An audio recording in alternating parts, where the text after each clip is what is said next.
কানপুরের green park স্টেডিয়ামে Bangladesh test হেরেছে প্রায় 2 দিনের মধ্যেই। দুঃসহ স্মৃতি উপহার দেয়া এই মাঠে বাংলাদেশ দল কিংবা বাংলাদেশের সাংবাদিকরা আর কখনো আসবে কিনা তা নিয়ে যথেষ্ট সন্দেহ আছে। কিন্তু একটা জায়গা পরিষ্কার যে সাকিব আল হাসান আর কখনো এই মাঠে টেস্ট খেলতে নামবেন না। সাদা পোশাকের খেলায় দেশের বাইরে এখানেই শেষ সাকিবের।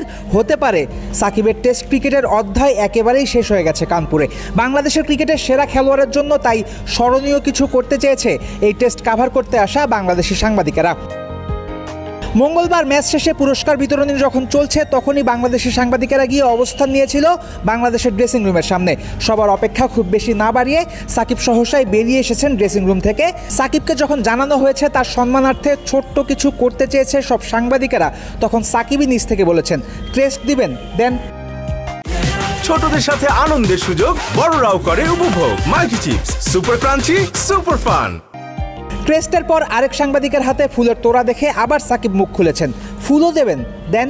যারা সাকিবকে চেনেন জানেন কিংবা দেখেছেন অনেক দিন ধরে তাদের আল হাসানের এমন ছোট ছোট বাক্য বিনিময়ে অবাক হওয়ার কিছু নাই। সাকিব এমনই, ইমোশন তাকে খুব একটা ছুঁয়ে যায় না, সব কিছুই নিতে চান সহজ এবং সরলভাবে।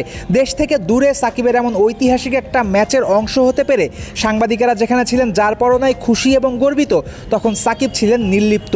শেষ বেলাতেও সাকিব আল হাসান সাকিব সুলভী থাকলেন, বদলালেন না একটুও, এ কথা তাই বলাই যায়। কিন্তু একটা প্রশ্ন থেকেই যায়, সাকিবের কি আসলেই শেষ? আর কি সাদা পোশাকে তাকে দেখার একটুও সম্ভাবনা নাই? সাকিবকে যখন সম্মাননা জানানো হচ্ছিল তখন টিম ম্যানেজমেন্টেরই একজন জানালো যে ও তো এখনো বাংলাদেশে যাবে, দেশে তো সিরিজ আছে। খানিক বাদে প্রেস কনফারেন্সে এসে চান্ডিকা হাথুর সিংও জানিয়েছেন তার জানা মতে সাকিব সাউথ আফ্রিকার বিপক্ষে খেলছেন। তবে কি সাকিব যে নিরাপত্তা চাইছিলেন বোর্ডের কাছে সেটা পেয়ে গেছেন, নাকি এখনও দুপক্ষের দর কষাকষি চলছে? সাকিবের সাউথ আফ্রিকার বিপক্ষে সিরিজে অংশ নেওয়ার সম্ভাবনা এখনও যে একটু হলেও আছে সে কথা তাই অবশ্যই বলা যায়। শেষ পর্যন্ত সাকিব যদি সাউথ আফ্রিকার বিপক্ষে টেস্টে খেলেন, কানপুরে যদি তার টেস্ট ক্যারিয়ারের ইতি না ঘটে, তবে সেদিন আবার রবীন্দ্রনাথ ঠাকুরের সুরে বলা যাবে, অন্তরে অতৃপ্তি রবে, সাঙ্গ করি মনে হবে, শেষ হইয়াও হইল না শেষ। আর যদি মঙ্গলবারই সাদা পোশাকে বাংলাদেশের জার্সিতে সাকিবের হয় শেষ, তবে যেতে নাহি দিব হয় তবু যেতে দিতে হয়, তবু চলে যায়, এই লাইনের সাথেও সুর মেলাতে পারেন আপনি।